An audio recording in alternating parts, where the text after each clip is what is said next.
Olá! Hoje a gente vai mergulhar num mundo invisível a olho nu, mas que define absolutamente tudo ao nosso redor. Vamos falar sobre as forças fundamentais que unem a matéria, as ligações químicas. E para começar, vamos pensar num quebra-cabeça. De um lado, temos um cabo de aço, algo imensamente forte, capaz de sustentar toneladas. Do outro, uma teia de aranha, que parece delicada, mas é ao mesmo tempo flexível e muito resistente. A grande questão é: como pode a mesma química, as mesmas leis da natureza, resultar em materiais com propriedades tão distintas? Bom, para resolver esse mistério, a gente vai fazer uma viagem. Vamos sair do mundo que podemos ver e descer até o nível dos átomos.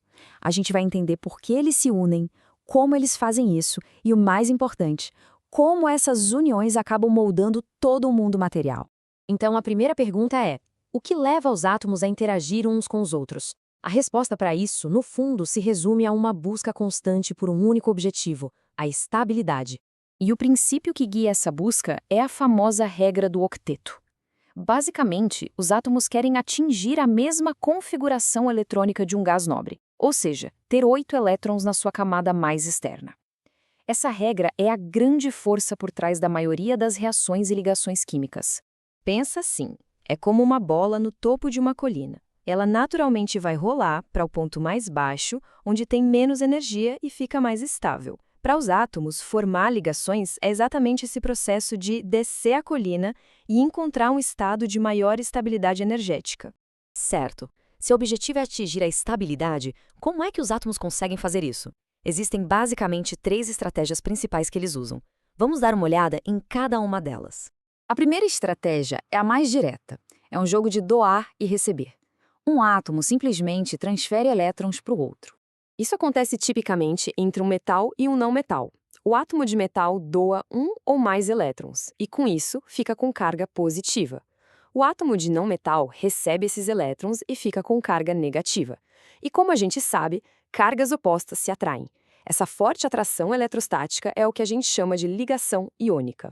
O exemplo mais clássico disso tudo é o sal de cozinha, o cloreto de sódio. O resultado dessa ligação é uma estrutura superorganizada, um cristal, formado por íons positivos e negativos.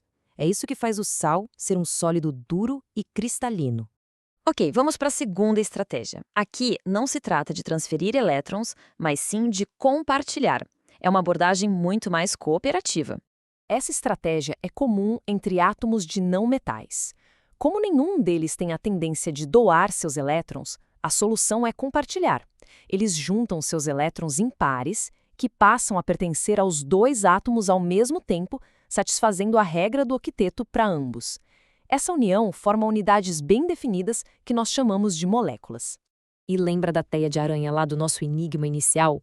A força e a flexibilidade dela vêm justamente daí. As proteínas que formam a teia são moléculas enormes, todas interligadas por essas poderosas ligações covalentes de elétrons compartilhados. E, finalmente, a terceira estratégia, que é um caso particular dos metais. Eles têm uma abordagem única, uma estratégia coletiva para alcançar essa estabilidade.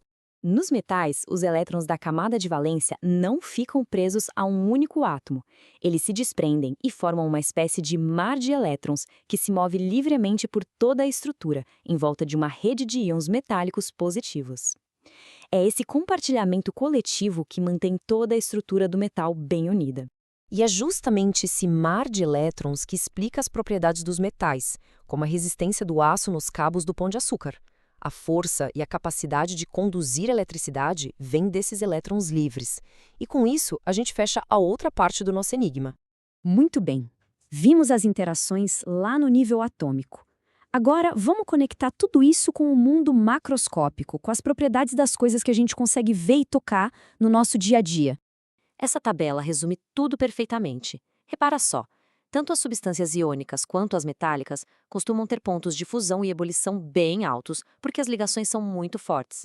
Já as moleculares, com ligações covalentes, tendem a ter pontos mais baixos. E a condutividade elétrica? Os metais sempre conduzem, por causa do mar de elétrons. Já os iônicos só conduzem quando dissolvidos ou líquidos. Fica claro como o tipo de ligação determina as propriedades do material?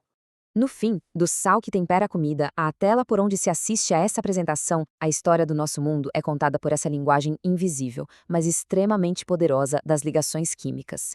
Isso nos leva a pensar como essas forças que nem podemos ver acabam definindo em cada detalhe o mundo material que a gente experimenta todos os dias.